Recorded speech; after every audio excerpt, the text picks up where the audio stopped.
down. Like I need at least 10-1 before we start. Oh, well, let me just end the broadcast and we'll start over. Just for you. Just for you, we'll start over. I promise. The great thing is I'll sound like a diva as soon as we jump on. So so when people start the podcast, they'll Perfect. Also, I need my makeup person here to touch me up before we go live. So before you actually hit live, just let me know. Oh, okay. Well, let me go back in time. In a few minutes.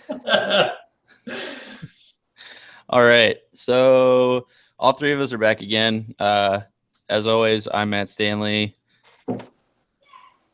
Daniel Stebbins, D-Stebbs on Twitter. I'm Matthew Stebbins. I'm at Bullfan and D-Stebbs. I know you guys have missed Matthew Stebbins on the podcast. I know you guys missed him last week. Yeah, I guess on the podcast it would be weird to hear Matthew Stebbins. I'm Garrett, by the way, if you haven't heard the other episodes. It's good on video because you can see I'm clearly not YouTube, but when you hear it, you're like, what the hell is going on here? All right, so I currently have a migraine but don't worry, I had Coach McCoy take a look, and it's not related to a concussion. So I'm good to go this week. Dr. McCoy has signed off on that. So yeah, Don't get on any planes. Sorry? Don't get on any planes. Oh, it's too late. I'm actually in a hotel room in Phoenix right now. Oh, shit. I'm here for a wedding, so. Is it hot there? It is stupidly hot. I think it was 96 degrees when we landed. Yeah, no, that's right. And I'm coming from Denver that was overcast and like 60 today, so it was rough. Man, I'm enjoying this little cool down. It was only 89 today in Fresno, so it's not bad. Yeah, it has not touched 90 here, so but when has it ever? So, who is still hungover from trying to drink away last week's game? I hung over. I haven't stopped. I have that hair of the dog, and just trying not to let it catch up with me. You're like Sterling Archer. If you ever quit drinking, the cumulative hangover would just kill you. Oh yeah, absolutely, absolutely. Yeah. So last week's game was garbage.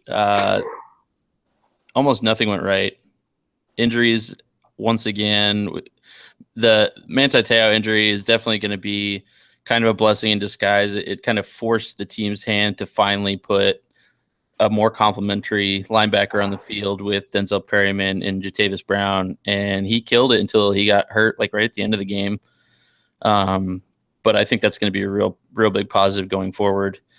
But then we had other injuries. Chargers are all banged up going into this week. And then the team last week was just awful all around. When your two best players in Phillip Rivers and Jason Verrett have possibly the worst games they've had in maybe their whole careers, you're not going to win the game. No, that was rough all around. And yeah, that Jatavis Brown era is going to be a thing to behold, man. I loved what I've seen so far, even through like just the first couple games. But then getting some real game action and against Indy was, man, it was great. He was good in the run game, and finally we saw Jatavis Brown, the blitzer. Like finally Pagano was able to let him go a little bit more, and you saw he got the sack strip, and he almost got another sack.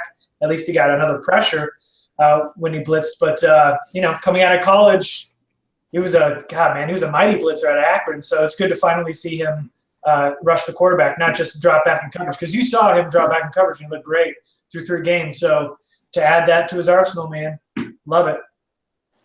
Absolutely. His speed on the field is something else. It's something that San Diego hasn't had in a long time, at least in the middle of that defense. The ability, and there's that one Vine I know I put out, and I know KP put out a GIF, whatever, of it later on. But where he literally goes from the right hash all the way to the other side of the field, even though his first step was to the opposite direction. It was crazy to see that kind of athleticism and speed. It was something else. He didn't necessarily get the tackle. Someone else had to come clean it up. But the fact that he could get there was impressive enough. And yeah, his blitzing ability was something that spots in college, and to not have it utilized until now was a little disappointing. But boy, did it show up this last week. So hopefully we can see more of that going forward. If he's already probably one of the top 2 best players on this defense now, and he's only going to continue to get better with snaps. And I mean, his natural athleticism is just something that the Chargers haven't had on defense at almost any position in a really, really long time. And so it's nice to be able to have that kind of weapon out there, especially now that it'll allow Denzel Perryman to do what he's good at and go back to being that enforcer we saw at the end of last year. So that's definitely the positive coming out of last week. And hopefully another positive is going to be, like, we all know how competitive Phillip Rivers is. And with the game he had last week, there's no way he comes out flat this week. No, Phillip Rivers hasn't come out flat, and I think Jason Verrett has a chip on his shoulder coming in this week too. Because I mean, you talked about it earlier; they were both terrible. They did not have good games all around, and Jason Verrett probably maybe his worst as a Charger. I mean, he was – and look, I know T.Y. Hilton's a great wide receiver, and he just had him turned around all day. But, you know, he's dealt with better wide receivers and shut him down. So, you know, you look for Jason Verrett depending on, you know, what Saints wide receivers are going to be out there on Sunday. But he's definitely going to be coming for some too. Yeah, you saw he already tried to he took responsibility on Twitter the same day, like later in the afternoon after the game. He was already on Twitter saying, "Oh, this loss is on me, guys." And it was nice to see too the other players on defense responding to him on Twitter saying, "Hey man, it's not just on you. We all got to fix this." Like it was encouraging both sides. It was encouraging to see Verrett take some responsibility there, but also to see everybody else trying to pick him back up. So I thought that was positive, and I think it'll be almost impossible for them to come out as flat this week as they were last week. Absolutely. It was nice to see them, like you said, kind of take accountability. Not only Verrett, but then the others to come in and say, you know, we're a family, we do this together, that kind of thing. I know I saw Ingram at Tauchi do that. It's nice to see the players do that when the coach won't. Not saying last week was on the coach, but just saying. Yeah, it was definitely a good thing to see that. And I think that Verrett will definitely have a chip on his shoulder, but I hope not to see him on the punt team again. That was odd in the first place. But you could definitely tell that something was off on him health-wise too. I'm not saying early in the game, but definitely in the second half, something was definitely off on him. Yeah, I'm hoping there's a couple changes on that punt team. I mean, I know Garrett, I know you were hitting on it a lot on Twitter that where's this explosive punt returner that Travis Benjamin was supposed to be, because we just haven't seen it yet. And he's not only has he not looked explosive, he's just looked unsure and gun shy every time he goes back there to receive a punt. At this point, he's on a short leash if it's me, and I'm ready to put Dexter McCluster back there. Yeah, I mean, you know, he's one of the most dynamic kick returners in the game, and we've seen none of that whatsoever. And, you know, you could probably attribute that to, you know, maybe a really, really bad special teams that the Chargers have, and it's more that he doesn't have any room to run. But every time he gets the ball, it's the quickest way to the sideline every single time. Now, that could be just because he's trying to preserve himself, and if that's the case, then so be it. And I'm good for him, you know, if he wants to save his energy and try not to get injured, because the Chargers need him. I mean, they need him more than ever. But Dexter McCluster definitely needs to. If that's the case, then just run Dexter McCluster back there. Yeah, absolutely. And he did the same thing on offense too. You know, there was that wide receiver screen, and rather than cutting it upfield and taking the yards, he went back and cut back around to the sideline and didn't go where the blocking was just to get back out of the sideline. He's done that a couple of times. But the thing that's worried me the most is just not catching the ball. Even in preseason, there has been times where the ball is kicked to the 20, and rather than just fair catch it and catch the ball and take it to 20, he'll let it go, and the Chargers have it within the 10. It happened again against Indy, where the ball was kicked to the 22, 23-yard line. Rather than catching it, the ball bounced, and then they got it at the 17-yard line for the last drive of the game. I mean, they needed those extra yards. Obviously, you know, Hunter Henry fumbled, but those two first names, you get caught up on Hunter Henry a lot. Hunter Henry. But you know, he fumbled it, so it didn't really matter. But they needed those yards in the worst way when it mattered the most in that game. and he just conceded yards, and he just can't do that. So that I think is the most concerning. And if it were me, I would just run Dexter McCluster out there. Yeah. I mean, there's no point in risking him now, especially because now he's your de facto number one wide receiver. There's no point in risking him back there. Is when now you've gone out and gotten a guy that's, I mean, you could probably say is equally as explosive, and much less of it would be much less of an impact to the offense if he were to go down for some reason. And it's not like you'd get any worse putting him back there. Exactly.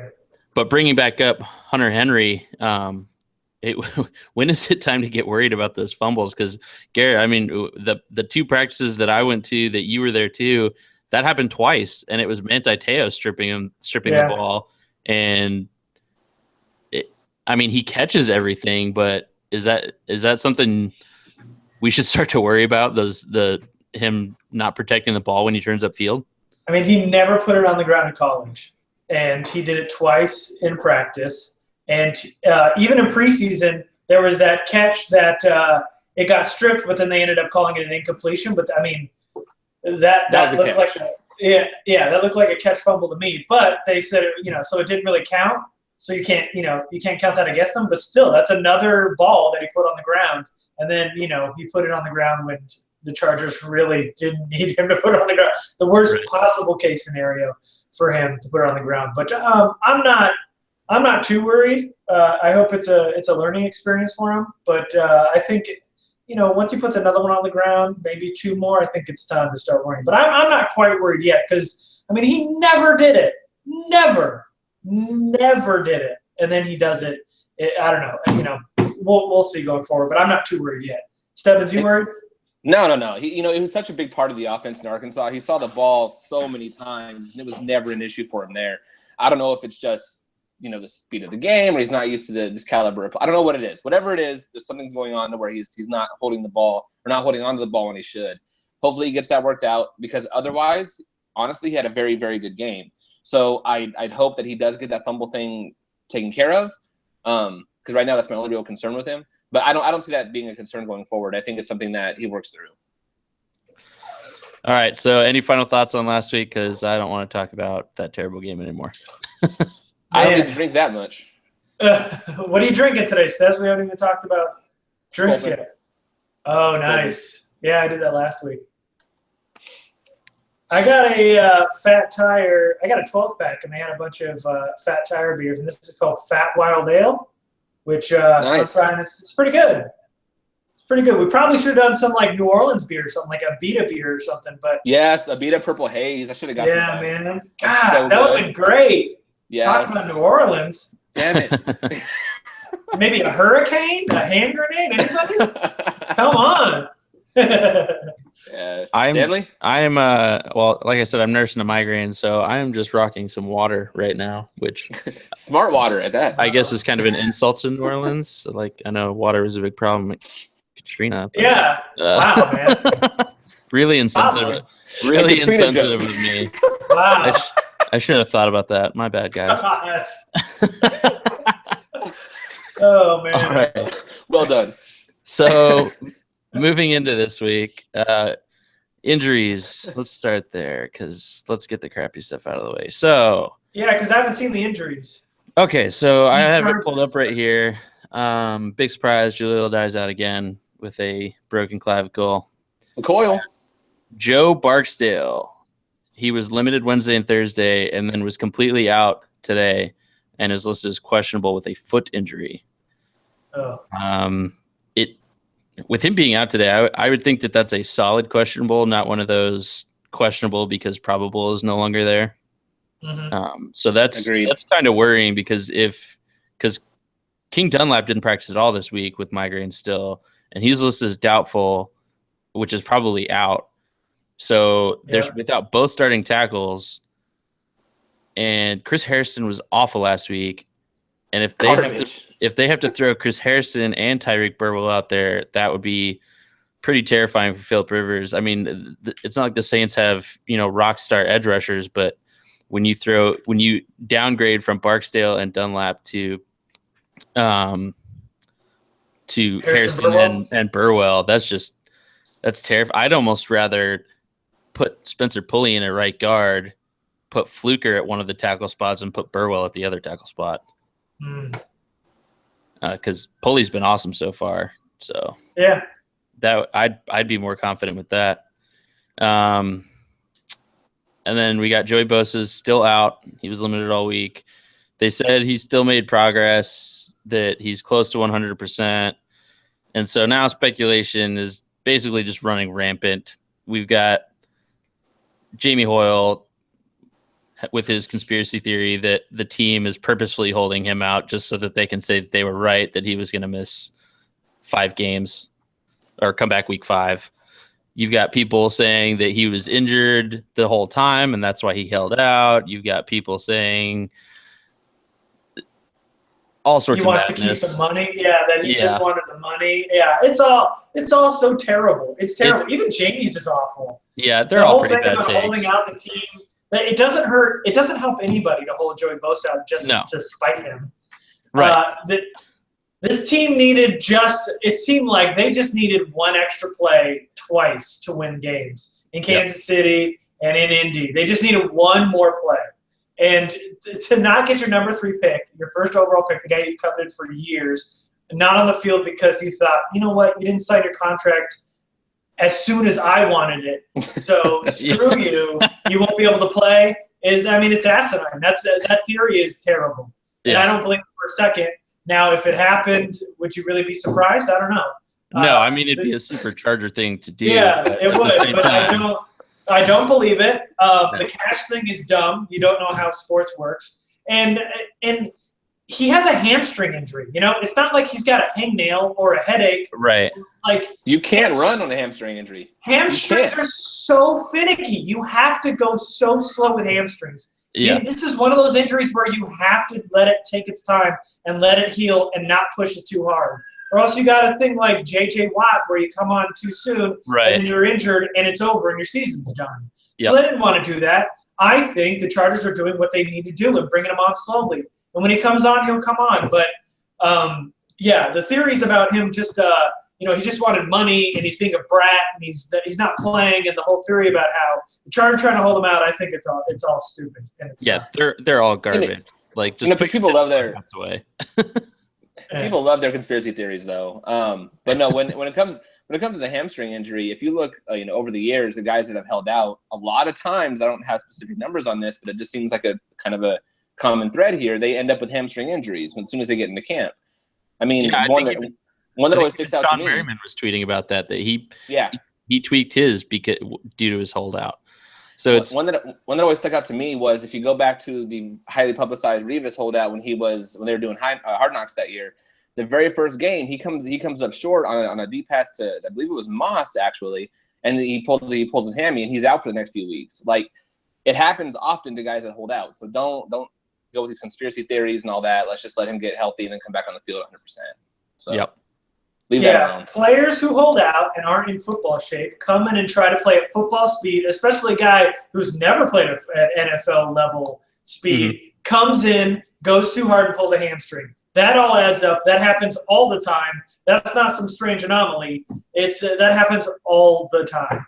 Yep. The number 3 overall pick, trying to come in and prove, himself to the team or whatever it might be, to the coaches, to get himself on the field, coming in with all these expectations from the fans, from other teammates, especially since he held out. You're going to be going as hard as you can. You're not in football shape. It's bound to happen. I'm not surprised, and they just need to let him get healthy. Yep. All right, moving on. We got Jatavis Brown, who needs to have another good game. He was limited Wednesday and Thursday. He was full today and is listed as questionable. So his is also a hamstring, but it appears to be a pretty minor hamstring, which is good because trotting out Nick DeZubner at starting inside linebacker would make me want to vomit. No, it's never a good thing. So bad. No D-Zubs, man. Get him off the field. Yeah, I'd rather run Perry all the way off the field. Yeah, Perry's going to be active this week. Yeah, if he was a full participant today, then he's probably going to go Sunday. Yeah, he was a full go today, so he'll be good. Brandon Flowers is out with a concussion. He didn't get through protocol this week, so it's still the waiting game for that. hopefully he comes back a little faster than like Dunlap. Than Dunlap and Patrick Robinson for the Colts last week. I mean, he still hasn't played, and he got a concussion in the last game. He got it in preseason or in the first game. I think it was the first game. It's been 3 weeks since he's played, so hopefully Flowers can come back. And actually, this makes Flowers' third concussion with the Chargers. He's had one every year since he's been here. They've all been pretty ugly looking too. I remember specifically the one his first year when he was going against the Chiefs. I believe it was on a touchdown pass. Oh yeah. It was a nasty looking hit, and it wasn't a good looking hit this last week. So hopefully he'll be okay for the season. Hopefully he gets he gets cleared. Yeah, because he has been playing pretty decently. So yeah, he has been, especially in run support, and now we're replacing him with Craig Major. So good luck. Jamie's boy, right? Isn't that how that yeah. works? Oh yeah, Craig Major is Jamie's boy. Absolutely. Orlando Franklin, a third offensive starter, is on the injury report, a third offensive line starter. He wasn't listed Wednesday, but then didn't practice Thursday and was limited today with a back injury, and he's questionable. Gates still didn't practice for the second week in a row with a hamstring, and he's doubtful, so he's probably not going to play again still. And then Perryman started the week listed with a shoulder injury, but he was a full go Wednesday and Thursday, and they didn't even list him on there today, so he'll be a go. Yeah. And then let's roll right into New Orleans, and then we can jump back to talking about the Chargers. So for New Orleans, tackle Teron Armstead is out with a knee injury. Oh man. Cornerback Delvin Breaux is out with a fibula injury. When they name a specific bone, that's usually bad.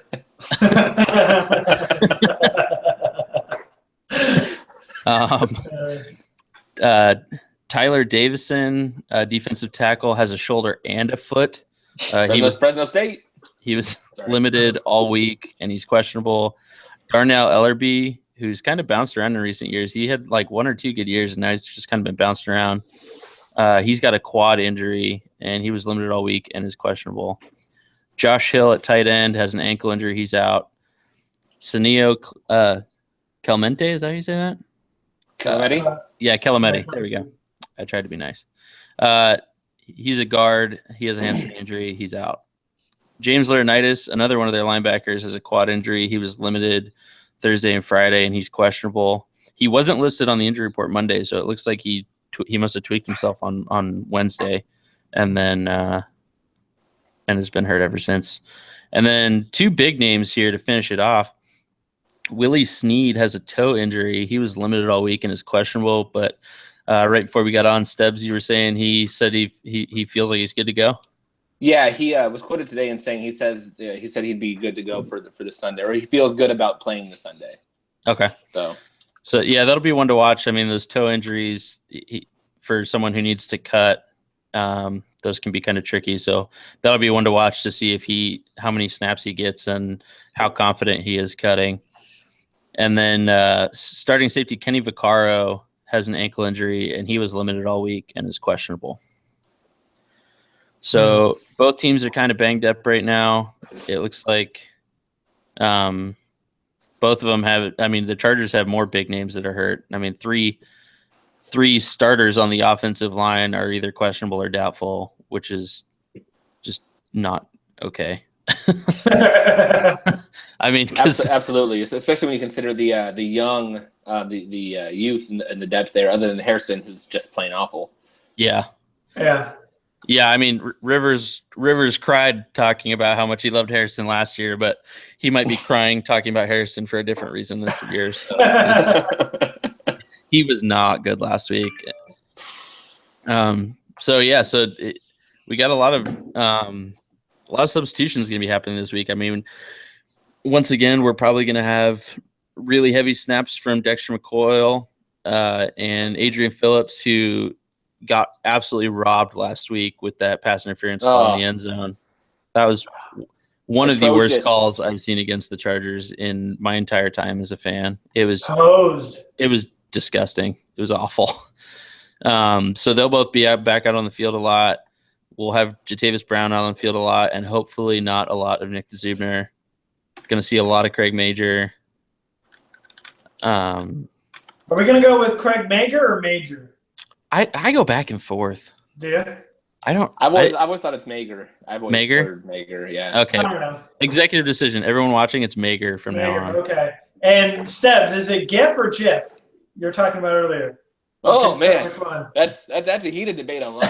Man. So the funniest part about I that go is with GIF. I go with GIF. Me too. everyone goes with GIF, but apparently the guy who invented them in an interview said it's GIF. Yeah. He don't know shit. Too bad. Yeah. Yeah. What does he know? Like, get out of here, guy. The internet makes its own rules. Doesn't he know that? So if they make their own currency, they can make their own rules. Okay. So the Saints are coming to town. They're 0-3, and this is the first time Breeze has come to San Diego, right? Yes. Yep. The last time was in London. Yeah. Oh yeah, on October 25th, which happens to be my birthday. So that's why I remember that game specifically. Lance Moore had a crazy touchdown too. I remember that game. That was a great game. Lost, but a great game. So that'll be interesting. Breeze's first time back in San Diego.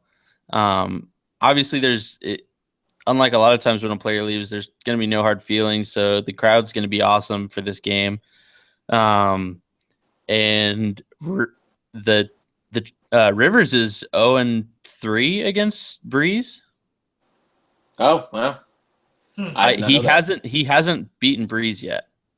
Man. And this might be his last chance. So there's even another reason for Rivers to be fired up this week. So I think this is going to be a shootout. I think we all pretty much agreed that this is going to be a shootout, and there's not going to be a whole lot of good defense in this game. No, there's not. And you were touching on the injuries, and I think personally the most important part of that Saints team, like in general, offense or defense on both sides of the ball, is the guy who's not going to be there, and that's Delvin Breaux. Like I think not having Breeze, the next drop off is Luke McCown, which you think McCown might get you a couple wins, but their cornerback group is so thin, and Delvin Breaux is so good that once they lost Delvin Breaux, that defense is awful. It's Swiss cheese right now. I mean, you saw the Giants carve them up. Every team that's played the Saints are going off on them right now, and it's because they have nobody. Delvin Breaux is such an animal. Listen to the starters on a corner spot for the Saints. You have Sterling Moore, who's terrible. Something named Ken Crawley and B.W. Webb. I mean, they have no one at corner at all. Ken Crawley. I watched the last 3 games, and Ken Crawley actually looked pretty good. I guess he's an undrafted free agent, but look, he's not nothing to write home about. He's played okay the last couple games, but the fact that Delvin Breaux's gone, and everybody's talking about how Willie Snead's gone and Teron Armstead's gone, but dude, Delvin Breaux, to me, is the most important part of that Saints team. And when they lost him, they've just fallen apart, and they haven't won a game since. Breeze cannot. Their defense has let Breeze down every game so far for 3 games straight. Breeze just cannot catch up. The Saints are giving up so many points that even a guy like Drew Brees cannot put enough points on the board right now. Absolutely. The only somewhat bright spot in that defense, honestly, would be, I don't know about how he's done this year necessarily, but Cam Jordan can get the pass rush going. Mm-hmm. They have Nick Fairley, who hasn't gotten all of the defensive snaps, but he has been effective when he's been in on the defensive line. But really, the safeties aren't terrible either. You have Bird, who I know hasn't really quite lived up to his contract that he had or his playing time from Buffalo. Mm-hmm. And then their other corner is or safety is Roman Harper. It's and Vaccaro too, yeah. Yeah, Vaccaro as well, yeah. Mm-hmm. Their safeties aren't necessarily terrible. Their corners are awful. Their inside linebackers are atrocious, even if they have the starters in. Now, both starters are, I believe, doubtful or out. So you're going to be having whoever in the hell these other guys are, and they're not good. So you're going to be having a lot of no-name guys on that defense. Now, their defense has been bad for a few years in a row now. They haven't quite fixed that. So I'm excited to see what the offense can do against them. But you're right. There's not a lot there. No, I mean, it went from bad to, terrible. This is just a awful, awful, awful defense. And they also drafted Von Bell. I don't want to We all thought he was overrated, right? I thought he was. Yeah. When we were I doing didn't the like him. draft I didn't podcast. like him. Okay, yeah. Yeah, No, when there was first round talk for him, I was floored. Yeah. I remember in the second round, I was like, please don't be Von Bell. Please don't be Von Bell. Yeah. Okay, so, yeah, we all agreed Von Bell is overrated. But they've got him, too. I do like Stephon Anthony. He's a kid I liked coming out of college. But, yeah, there's not much going on there. Cam Jordan absolutely is the star. But, man, when they lost Elvin Breaux, it changed. It went from bad to worse.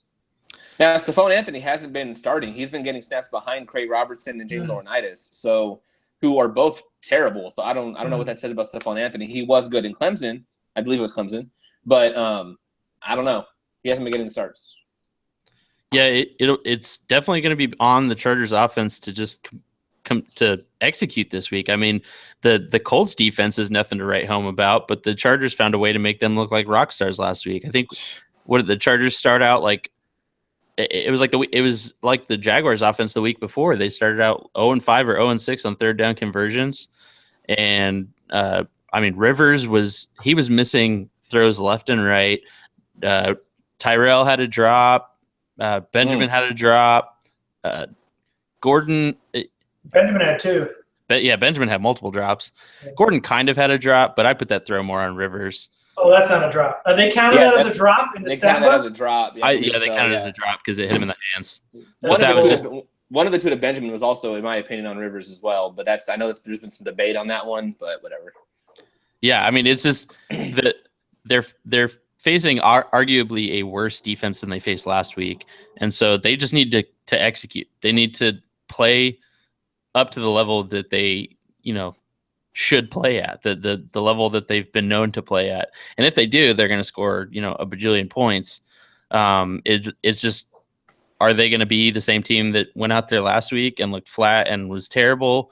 Or are they going to, is the leadership on the team going to step up and say, come on, guys, we're better than this. We need to get our shit together. Yeah, and those four drops we mentioned, the two by Benjamin, one by Tyrell, one by Gordon, were all on third down. Yep. And they were all catches that they should have made. And maybe not all made, but they were all drops. They were all past the marker. They could have definitely got first down, and they all dropped it. Yep. So they all costly drops too. That one to Tyrell hurt a lot because that was the worst of the bunch. Purely Tyrell. Yeah. Yeah, that was the worst of the bunch. Absolutely. Yeah, and he did that in week 1 too. He's dropped a couple on third down that he very easily could have converted, and then. Not only did they have the drops and the poor passes last week, but then they beat themselves up with penalties. There was a couple more third downs that were called back because of either holding or, what have you. Yeah, there was 2 holding penalties on Jason Verrett where they had him. It was a third down. It was already out. They were both incomplete passes, and they weren't even thrown Verrett's way. He was away from the ball. Ended up going and becoming first downs for the Saints. And then that leverage penalty on Legit gave him another set of downs. So it's like, so all these penalties hurting them, and in the worst ways, too. We're not talking about drops on first, second down. We're talking about important drops on third down, important holding penalties on third down. So, they really did hurt themselves. Completely shoot themselves in the foot every third down they got a chance to, Yeah, it really was like, I mean, as much as we dog on McCoy, this loss really was on on the field.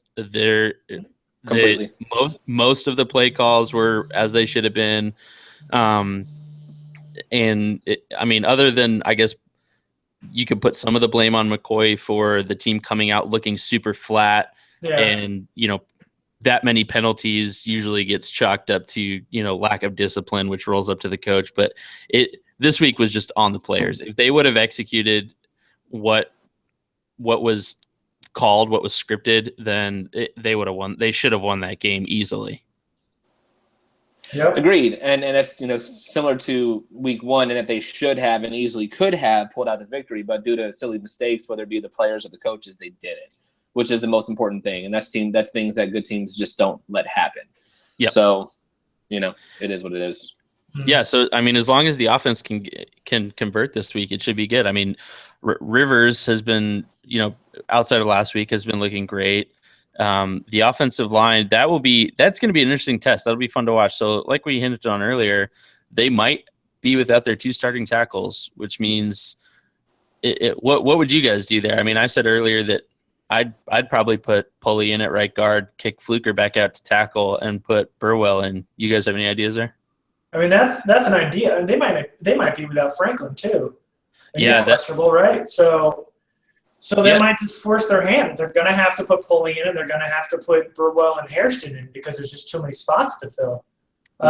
With that many of them injured, and if Franklin can't go, do you think this is the first week we see Max Turek active? Oh, that'd be great. I'd love to see that, but no, I think they'd probably elect to put Pulley in at guard and then put Burwell and Hairston. But personally, if I were the coach, I wouldn't put Hairston at left tackle for the rest of his life as a Charger. I'd put him at right tackle and just put Burwell at left. Absolutely. I agree with that 100%. You try someone else at left tackle. You tried Hairston, and he was it's hard to get much worse than that, except for name that Charger fans probably don't want to hear from a few years back. But I'm not, there's no reason to put him out there. It should be Burwell. And whether that means putting Fluker at right tackle and then Pulley at guard and then Turk at guard, whatever it is you're going to do on the interior, I really don't know. I can't predict what the team might do. I don't know how much they love Wiggins over Turk or however they're going to do that. But I would definitely not put Harrison left tackle, no matter what. Yeah, I mean, I kind of like the idea of just leaving Fluker where he is. I mean, he hasn't been too bad this year, I don't want to throw too much at him right now. I'm speaking as if I'm fucking Mike McCoy, but I don't want to throw too much at. If I'm Mike McCoy, I wouldn't throw too much at Fluker and just play it simple and just plug in the tackles at the tackle and put Pulley in if Franklin isn't ready to roll Sunday. Personally, cool. Yeah, and the one part that worries me about that is, again, I kind of mentioned it earlier, Cam Jordan is not a bad pass rusher. Having him going against Hairston, I think, is not ideal, especially when you consider we're probably most likely going to be going pass heavy because we talked about how bad the corners are. It really would worry me having Cam Jordan going against Chris Hairston all week or all game. Well, I mean, let's be honest though. I mean, Devontae Freeman went for almost 1,000 yards on Monday night. Like those running lanes Saints had.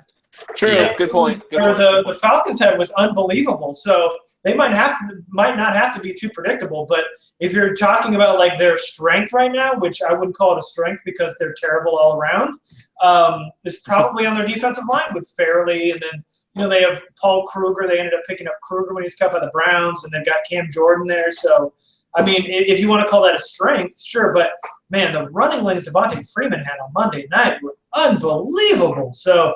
I think they could really pick this defense apart. I hope they do. Yeah, and then on the flip side of that, we got Drew Brees, who he always he finds ways to come up in games like this, and they got Kobe Fleener in, and tight ends have been destroying the Chargers defense all year. Unless Jatavis Brown is like fully ready to go, it could be another bad night. I mean, I can just see Nick DeZubner trying to cover Kobe Fleener, and it's making my migraine worse. Yeah. I mean, he had 109 yards last week. Yeah. On Monday night.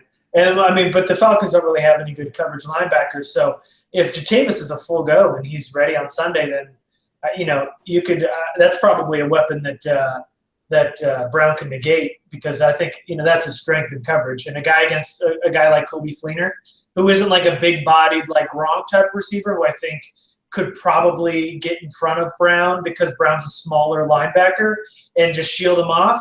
But Fleener's more of a streaky tight end, so I think this is a matchup that Brown can win. Yep. Yeah, exactly. And I'm wondering, I hope that they, start to reverse how they've been using McCoyle and Phillips. I mean, we saw it again this week that they had McCoyle playing deep safety again and Phillips up in the box like they should have McCoyle right now. I don't understand why they're still doing that. Do you guys have any guesses as to why they're still doing that? Ignorance? No, there's no excuse as to why he isn't the guy that's playing up more towards the line of scrimmage, especially considering that he was like defense MVP or whatever of Canadian League at inside linebacker?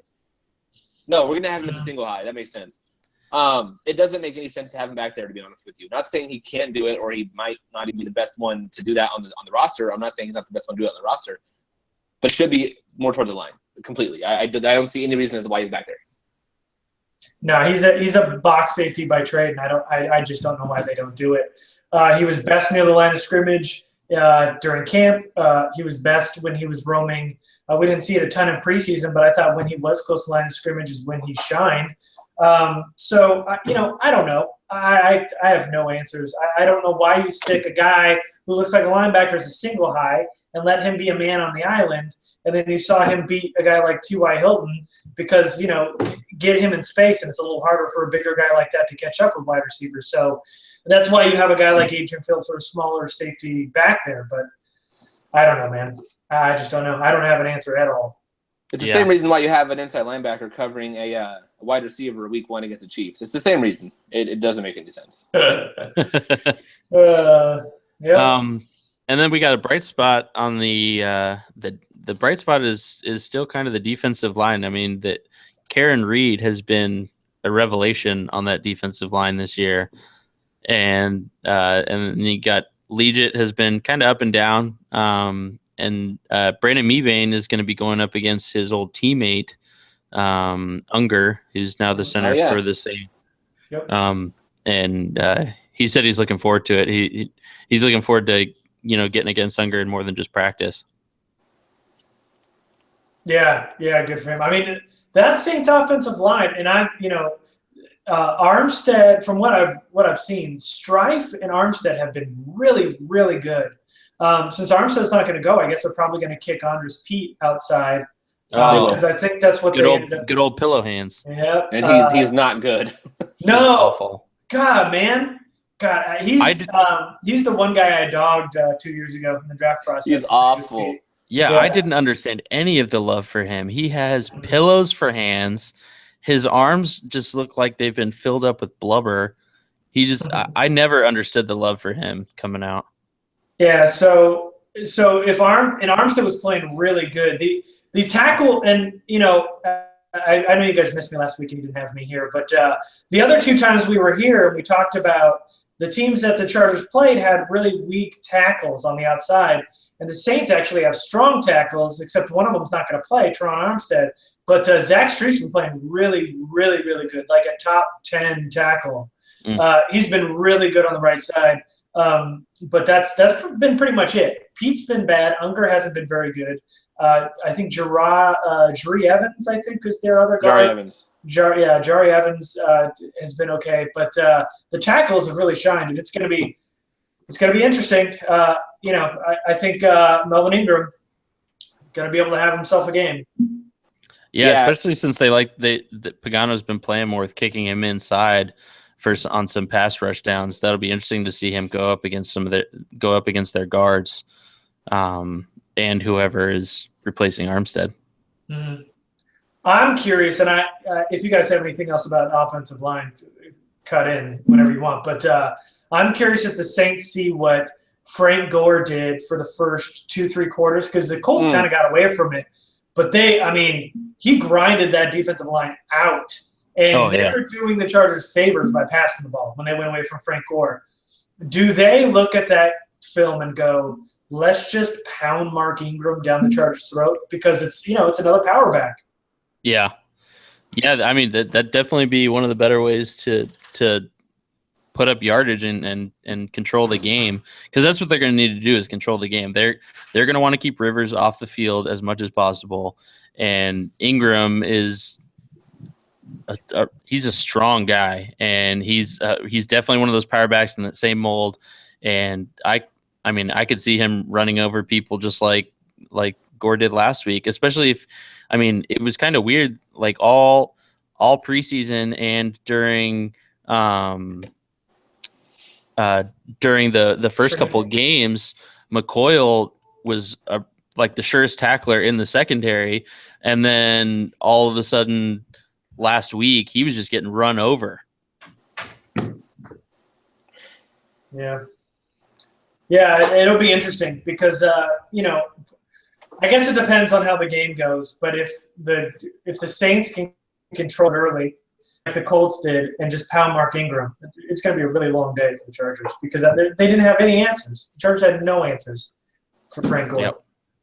Absolutely. I know that, unless I'm mistaken, the right side of the line is the strong point, obviously, being the Saints, but they have Unger, Evans, and then Street. And they're going to be matched up against Phylon and Emmanuel, or Phylon, whoever the outside linebacker is going to be. You run up the right side or more towards the middle, and they should have some success going that way, especially if they look, like you said, about the Frank Gore game last week. And that really does worry me. But their strong point on that offense typically is their passing game, their deep passing game. Yeah, they'd be really smart to go to the running game because they're going against one of the better cornerback groups in the league. Even though Flowers is out, you still have Hayward, who's been insane, and then Verrett, who never looks the way he did last week. Mm-hmm. So it'd be very smart of them to use a running game, but that's not normally their MO. So I'm not sure if they're going to go that far away from their normal routine, but they'd be smart to. Yeah, and speaking of Verrett, I think like we talked about at the beginning, I think he's going to come out with a bit of a chip on his shoulder. And I also think that, we've talked about how Pagano's not really great at making adjustments in the game, but now that he's had a week, I think we might see Verrett get a little more help, especially early, because after last week, I fully expect Breeze and Sean Payton to just attack Verrett's side over and over again, just right off the bat to see if he's recovered from last week. Now, did Verrett have any limited practices this week? Because he was kind of dinged up going into the game last week. No, he's not on the injury report at all, which is interesting because he missed time during the game. Yeah, mm-hmm. Yeah, he left the game after early. That punt coverage. Yeah. Yeah, he left the game early, came back, but so that's good. So he looked kind of gimpy in the game, at least a step slower. You'd hope that was because he was injured. So.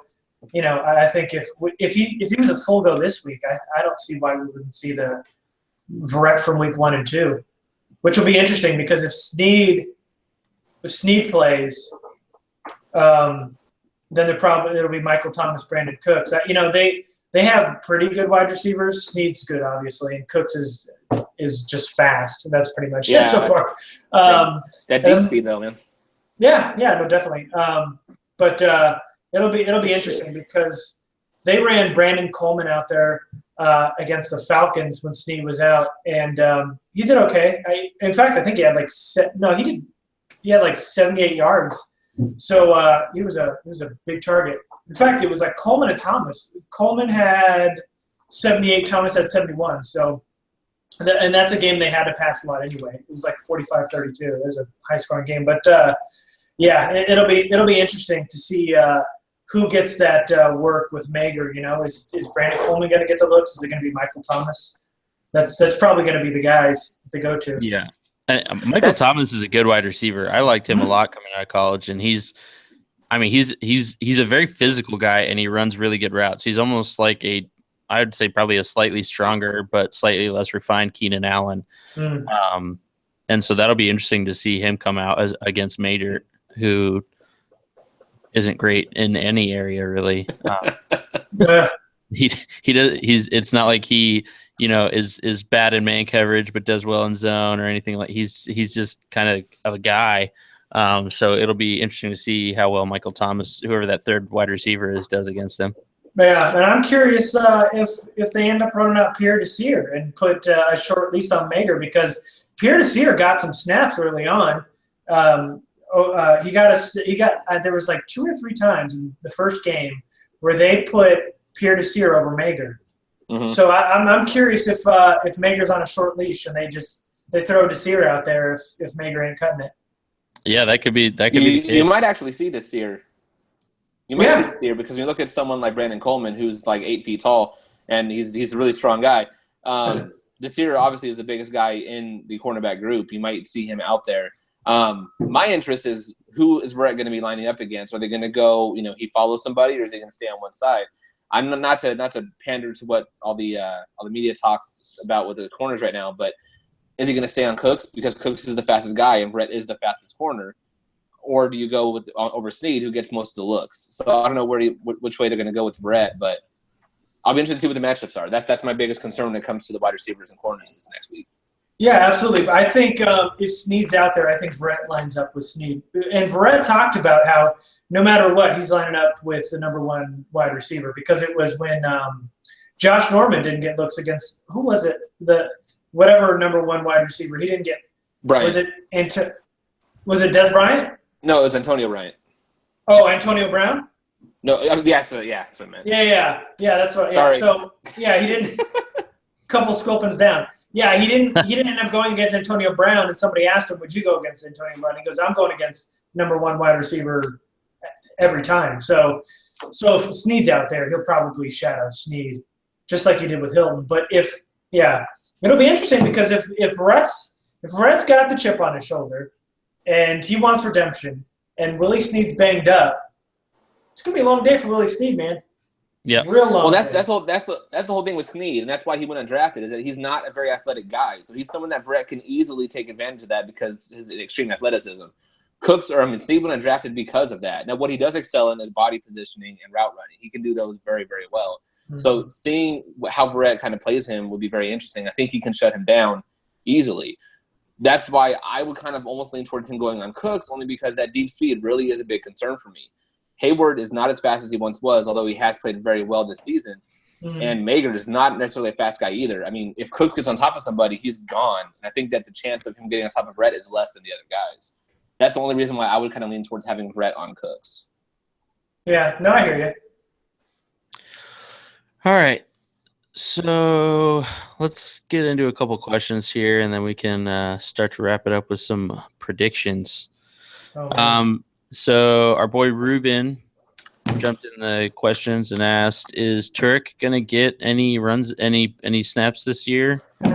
And do they slide Slauson over, or does he eventually ever take over for Slauson? Go ahead, Stebbs. All right. For me, now, I would keep Slauson at center. I think that he's really, really doing well at center at this point. I think that if you're going to work Turk in this season, he might see some snaps at guard, or if Slauson were to get hurt. But I think this season I leave Slauson at center and you work in Turk elsewhere, and you look at next year possibly at getting Turk worked in at the center position. That's what I would do.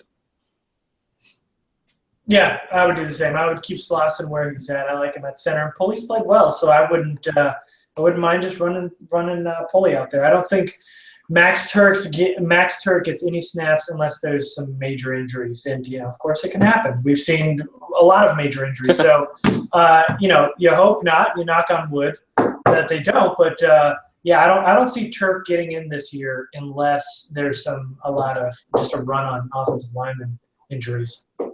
Yeah, I agree with all that. I think it would take, Franklin or Fluker going on the IR and somebody else getting hurt before that happens. So I think he probably just, sits for a while and learns, and he's probably going to be inactive most of the weeks, especially because they still have a decision to make with Chris Watt when he comes back. Yeah, I was just going to say that. Yeah. I mean, the chances diminish as soon as Chris Watt comes back. And then I would argue Kenny Wiggins is probably ahead of Turk on the depth chart. So he's got to pass a lot of people in order to get on the field. So, and he's not the type of guy you'd run out there in jumbo packages either. So it's not like you can get him some goal line work. So there's got to be a ton of injuries for him to get some snaps. But I'm actually okay with that. That he heals up, he lets he gets ready for 2017 with that injury, and see if he can get some run at, depending on what they do with the offensive line next year. But maybe get some run at guard, or maybe if they want to flip Slauson over, get him some runs at center. Who knows? Yep. All right. Frank the Tank asks, do we lower expectations for Verrett this week? I don't. Yeah, I think we already hit on it pretty good. That he wasn't on the injury report at all this week. He's going to have a huge chip on his shoulder. He's kind of a perfectionist, and I don't think either Brandon Cooks or Snead present the same challenge that T.Y. Hilton did last week. Agree 100%. Yeah. Yeah, Verrett is too talented and too good to just let a game like that ruin, following week. Good corners, and Verrett is a top 5 corner in this league, come back and make statements the game after. It won't linger unless he's got some like unknown injury that we don't know about. He's just too good to let something like that happen. Yep. All right, Kirk Murray-Dos. Sorry if I pronounced your name wrong. I'm on drugs right now. That's going to be your excuse for everything? Yes, this week it is. How many yards does Gordon get this week? Oh, God. Combined, or are we talking about on the ground? Let's do both. Let's do on the ground and combined. Stubbs, I'll let you start first. Stanley, you start first. Okay, I'll start. Yeah. So based on the holes, like you were talking about, based on the holes that that Freeman had last week, if they actually commit to running the ball, I think he could have his second 100-yard game. I maybe just over 100, 110 yards. But I if it turns into the shootout like we think it could, I think his carries would go down, but he might get a couple more passes. So I think I'd say right around 100 for on the ground and maybe 125 total. See, and I'm kind of on the side of there's going to be a lot of passing in this game from the Chargers in particular, and I think that I will see him going over 100 total yards. I'm not going to say he's going to get 100 rushing yards. I think that you're going to see a screen go pretty good for him. He might get 30 or 40 in the screen game or in the receiving game. I really think that the pass offense is going to be where all the yardage comes from in San Diego, though. I guess we can roll this into bowl predictions, but it gets 150 total yards. Okay. All right. Breeze is coming back to town, so you know that there's going to be a lot of San Diegans there that are actually going to come to the games and want to root for the Chargers. So there's going to be a somewhat fired-up crowd in San Diego. Last time he was in San Diego, he rushed for over 100 yards. So he's at home. He's got the crowd behind him, and Wiz is going to want to keep the ball out of Breeze's hands. So he's going to want to grind the clock out. He's going to want to run the ball, pound the rock. So I think it's 150 yards, at least a touchdown. One touchdown, maybe two. So start Melvin Gordon in fantasy this week. Absolutely. All right. Sap Bebo asks. If he can get 150 yards against the Jaguars, or after over 100 yards on the ground against the Jaguars, no good point. He better be injured if he doesn't get like a buck 30. You know what I'm talking about? At least. All right, Sep Bebo asks, what do you all expect out of third down Brown? Is he a capable starter? And has Manti Te'o seen his last days in a Charger uniform? By the way, can I go back real quick? Devontae Freeman had 152 or 153 yards on the ground alone. Rushing. And that was only on what was that? It was less than 20 carries, right? I think it was 18. No, I think it was like 14 or 15. Yeah, it wasn't much. Yeah. No, man, he was averaging like over 10 yards a carry. Ooh. Like, if he doesn't get 130 yards at least, we got a problem. Sorry. Okay, go ahead. Sorry, you guys were talking if he doesn't, fire everyone. Yeah, man. I'm coming back here pissed. Sorry, go ahead. Go ahead and talk about Brown. Sorry. You start with Brown. Yeah, Manti Te'o's. If it were me, Manti Te'o would be out the door in a heartbeat. Leadership only gets you so far. His play on the field is not good. He is a guy that will get you a ton of stats, but won't make a ton of plays. Like he is so slow at diagnosing plays that he is not making tackles until they are coming to him. When he's supposed to hit a hole, he will tackle. A Denzel Perryman will tackle a guy behind the line of scrimmage when there's an open hole. Manti Te'o, the running back, is a 2 or 3 yard gain. That's not a guy you want on your team. That's not a guy you want on your defense. He's just not helping your defense. So Denzel Perryman does everything Manti Te'o does, but better. In fact, Denzel Perryman looked really good in coverage on Sunday. We didn't touch on that, but Denzel Perryman actually looked pretty good in coverage, which is something he hasn't looked like since he's been a Charger. So good on him. So everything he does is better. Jatavis Brown is the perfect complement. He can cover. He's a good blitzer. And you can let Denzel Perryman just work the line of scrimmage and attack the line of scrimmage. It's perfect. They both are deadly speed guys. They both play downhill. That's the kind of dynamic duo you want in your linebacking core. So if it were me, get rid of them. Tom Telesco signs up for another year. I agree completely with that. There's nothing, like you said, that that Perryman can't do, or that Perryman can't do better than Teo. And we saw it last week. Perryman took over the play calling duties and the green dot on the helmet. He took that over once Teo went out, and he, as far as I can tell, did a good job at that. You have someone like Brown who comes in and does something that we haven't had, and we talked about that at the beginning of the year or beginning of the podcast. He does something that brings something to the defense that we haven't, or that San Diego hasn't had in a very long time. And there's no reason for him to not get, or to be out of snaps. So you match him up with Perryman and you go forward. The only reason you bring Teo back is out of, again, ignorance, which I've talked about a couple of times already with that defensive side of things. You only bring him back if you're hooked on his, like you said, leadership or whatever it might be. But there's no reason to bring him back. I can't see that. He played his last down, in my opinion, if it was me. I'll agree with everything you guys just said. I mean, Brown and Perryman they should be the future going at linebacker for the Chargers. You all right over there, Steps? Yep. Switched into water. Good choice. And I mean, yeah, Manti may be a great guy. I think McCoy made a comment like Teo lives at Chargers Park because he's there so much in the gym and everything. But I mean, working out all day and not improving on the field doesn't really do anything for anyone. It's a nice story. It's something cool to be able to compliment a guy on that, but he hasn't made any leaps in play.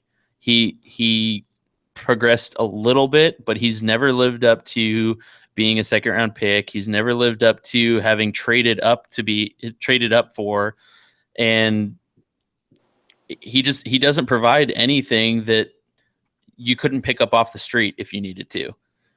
And so I unless he's willing to give a hometown discount to stay on a short contract, 1-2 years, I don't really see a reason to keep him around. That off the bench. Well, but I mean, it's the coach, it's the coaching staff that loves him. And honestly, I mean, with the way this year's going, they're not going to be here next year. So he probably doesn't stay because a new coach coming in isn't going to have that loyalty to keep Manti Te'o around. Mm-hmm. Yeah. So you wouldn't do it, but are the Chargers doing it? Stanley, yes or no? Are they going to re-sign him? I think if McCoy is still the coach next year, that he stays. I think if McCoy's gone, I think he's played his last down as a Charger. Stebbs? 1 year, $3 million. He stays. It's going to be a Jaleel Adai situation. Yeah, I think it's going to be one of those where they bring him back for a year. Yep. By the way, you should go look up Jatavis Brown's stats and Manti Te'o's career stats and go do those back to back. It's something else. If you take out the tackles, boy. Oh man, Jatavis is something special. So yeah, in one game, Manti Te'o's forced one fumble his whole career and has 1.5 sacks, and Jatavis Brown did almost all of that in one single play. In Teo's whole career. Oh man. So anyway. All right. So over on the article on BFTB, we have a question from .99. Why do we lose so many one-score games? Last week, both offense and defense blew their chances to close the game out. So was this simply a lack of execution from each unit, or were the play calling and schemes wrong? Wiz and or Pagano to blame for this? Or is this on McCoy's shoulders? What can we expect moving forward when it comes to these one-score games? More losses? Now, I think if you were to go to week 1, you could put that a lot on the coaching staff. But this last week is a lot in execution. The players themselves just did not do what they're supposed to be doing. Whether they be the wide receivers not catching the ball, whether it's Rivers being off, Verrett having the worst game as a pro, Jatavis being huge, but then going out on injury, so DeZunar has to play a good portion of the second half, if not all of the fourth quarter. Things like that all kind of mounted up to them not winning, and it took all of those things to not pull off that game. Hunter Henry having that fumble on the last drive, the punt returns going for 0 yardage, all these things kind of piled up, and I put all of that on honestly the players this week. I know it's really popular to pile on the coaching staff, but I don't think this week was the week. Week 1, yes. Week 3 now. Yep. Yeah, no, absolutely. I wouldn't put this on the coaches. You could early on, but the reason they lose so many games is because they're so poorly coached. I mean, they're taking on Mike McCoy's personality, and that's what they just don't close. Good teams win. Yep. Good teams find a way to win, especially in close games, and they're just not a good team. And that's a reflection on Mike McCoy. If you're looking, through his whole career as a coach, but if you're just talking about this week, I would not blame McCoy or Pagano or Wiz for Sunday's loss at all. I think Stubbs is right on that. Another thing too, San Diego did not have the penalty issue on the third downs they had in week 1 and week 2 that they had this last week either. So if you're talking an accumulative thing at the end of the season, you could say penalties result from coaching. But when it's just a 1 week thing, in my opinion, that's clearly on the players. So yeah, and I think that they definitely wind up losing more of these one-score games than they win because those one-score games, they come down to making one more play, making one more first down, scoring a touchdown instead of a field goal. And with the way Mike McCoy has been coaching these games, they're not going to do those things. They're not going to make that extra first down on a 4th and short. They're not going to go for a touchdown instead of a field goal. It's just not going to happen. And so with the way McCoy calls games, if it comes down to a one-score game, the Chargers are probably going to lose. Yep. All right, so the last question is kind of an entertaining one. And to set this up, anyone who follows Keenan Allen on Twitter saw Keenan's tweet earlier. And so based on that tweet, a fro among few asks, I have a question. If you were at a ball game and all hell broke loose and you'd wind up having to fight an athlete coming into the crowd ready to beat anybody up, specifically one of these three, Ron Artest, Steven Jackson, and Keenan Allen, which of the three do you think would have the best shot at taking you out? Which do you think you'd have the best shot at taking out in an all-out brawl? So the tweet here, I'll pull the tweet up. So Keenan Allen said, that's a good one. Yeah, that's a really good question, by the way, Fro. Keenan Allen tweeted out, some of y'all fans needing that Ron Artest and Steven Jackson treatment in Detroit. Oh. So not a good tweet. Yeah, that's a really good question. Tweet. I mean, everybody knows about Steven Jackson, Ron Artest, right? He went in the crowd. They went in the crowd in Detroit. You know, the Malice at the Palace. They fought fans. That's what Keenan Allen's talking about, fighting fans. Because I don't know, he didn't like something that some fans said. I don't know what that's alluding to, but. So yeah. If one of those three came up into the stands at you, which one of those would you think you could beat? Right now? Yeah, right now. Keenan Allen, like he's injured. Like we kind of talked about this before we went live. You'd have an hour to run away too. Yeah, man. I could get a couple good shots in and get out of there and not have a problem. But Stanley brought it up earlier. Yeah, I'm not proud. I go right for the knee. I don't. Oh, yeah. It's a fight. It's a fight, man. I don't have any pride going into a fight. I'm gonna win the fight, so I go right for the knee. With the shot block. Yeah, man. Like you can get easy one good hit on the knee, and when I was crashed over holding the knee, easy, man. You can get in a good 3-4 shots before you can just take off. Yeah, I mean, you kick the knee, he goes down, and then you line up for that 30-yard field goal, and you just game over. Now hold on. Is he in a wheelchair right now? And does that change things? He might be on crutches. Okay. It might be one of those little scooter things too, you know, where like you put your knee on the yeah. You might be on one of those, you know. Oh, then we got 2 hours to run away. Those things are slow. Yeah, man. Okay, so it might be a little harder to kick the knee if he's got the knee up on a scooter. Yeah, that'd be kind of rough. All right, so real quick, let's do some bold predictions and then get out of here because my wife keeps, throwing stuff at me. She wants to go out and party because we're here with the wedding party. So we have official business going on here. I know. I can tell you to go. This is what we get paid for. It's like it's Friday night or something. Big dollars. All right. So, Stebbs, why don't you start out? What are your bold predictions and your game prediction? Okay. So I got a few here. Tyrell finally gets – has he had a 100-yard game already? I don't think so. Oh, okay, well, the Denver game last year at the end of the last season, right? Did he have 100 that game? Because I know one of his catches was for like 70 yards. Okay, either way, Go he gets over 100 in this game. Rivers has over 400 and 3 picks from the defense. Those are mine. Woo! Yep. Wow. Yep. I told you. I expect a lot of passing this game. A lot of passing. From All San right, Diego. we are going bold. All right, Garrett, can you top that? Man, I was just going to say Brett's going to get a pick. I just think it's going to be – I think Breeze is going to force something to Snead when Snead plays, and if it's not Snead, Brandon Cooks, who isn't what everybody thought he was coming out of college. So I would say Jason Verrett gets an interception. That's not 3, and I don't know how many per team, but I say Verrett gets a pick here. All right, what's your offensive bold prediction? 150 yards by Melvin Gordon. Oh, okay, there we go. And all right, and then for mine, I'm going with Hunter Henry finally gets the end zone. He's going to have 7 catches. He's not going to fumble, and he's going to find the end zone. I'm looking here, and I see that Tyrell Williams had 90 yards receiving last year, so obviously he didn't have over 100. So there you go, Stebbs. There you go, Stebbs. All right, that's what I'm going with. And then on defense, I'm going for 3.5 team sacks. 3.5. 3.5. Oh. All right, will you go even bold and say who get those? I think Atauchu gets 1. I think Ingram gets 1.5. And I think Karen Reed gets 1. I'm going to go another defensive line sack. I think Karen Reed gets a sack. He's got that burst. He's been making splash plays last week when he picked up that phone.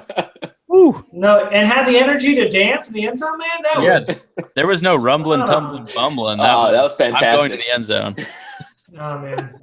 That was all perfect. Right, and then so game predictions. I had the Chargers losing the game in a close one. I'm starting to rethink that a little bit, but until they prove to me that they're going to overcome their shortcomings at coaching and injuries, I can't really give them a win. Stebbs, what'd you have him? Because I don't remember at all what I put for the sack prediction one. I'm gonna go a little bit crazier than I did for that. I don't think I was too out of line for that one. I'm gonna go 41-20 San Diego wins. Here's what. Okay, well you changed yours. It says Saints on awful defense. Getting your spot this week. Saints strength plays into SD strength defensively. Chargers win 30-20. Okay, so I upped San Diego score a little bit. That's I had the Chargers 41-20. I had the Chargers winning 26-20. I think Jatavis Brown locks down Colby Fleener. He won the game he had last week. I think that they're just going to – I think the crowd is actually going to help this week. I know that's weird, but I just have this feeling having Breeze finally back in San Diego, I think a lot of San Diegans just want to come see Breeze and cheer him on a little bit. But as soon as the game starts, I think they'll actually be Charger fans in seats on Sunday. Yep. So I think Jason Verrett gets an interception, locks down Snead, and they just and the Saints defense just can't. Breeze can't keep up with his defense, giving up as much points as they are. Yep. All right, cool. Well, there you guys have it. Thanks everybody who tuned in. Again, I am Matt Stanley at Bullfan in Denver. Daniel Stebbins at DStebbs on Twitter. Daniel Stanley at DFan in Denver. You are a DFan. Got that right. Hey. He's Garrett for all of you playing the home game. You can send him hate. It doesn't matter. All right. Thanks, everybody. Have a good weekend. All right.